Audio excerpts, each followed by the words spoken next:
In this video, I'll be showing you how to delete contacts on iPhone. If you find this video helpful, be sure to drop a like and subscribe. But anyways, getting into it, it's very simple to go ahead and do this. And you can do it on literally any iPhone you have. I'll be using it on my 17 Pro Max. So you can either do it through the phone app or through the contacts app, which is usually going to be on your home screen anyway. So we're just going to go to contacts.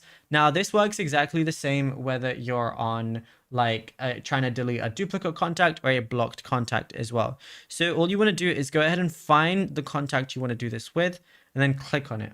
Now, if you want to delete it, when you scroll down, you're not going to see any option. You're going to see block contact, but not delete contact. So to fully delete it, on the top right, go ahead and click edit. And then when you scroll down, when you just keep scrolling down, you're going to see delete contact as the very last option. So all you want to do is click delete contact right there, and it's going to be able to delete that contact. Now you can do this with multiple contacts too. And if there's any duplicate contacts, I would definitely recommend deleting one of them so there's no confusion or anything. And of course, you can do this with blocked contacts if you have no reason to message or call them again. And yeah, it's as simple as that. Now, if you found this video helpful, be sure to drop a like and subscribe and check out all our other tutorials that we've been posting on the channel as well, because there is a lot to go through and you might find something you didn't know about yet.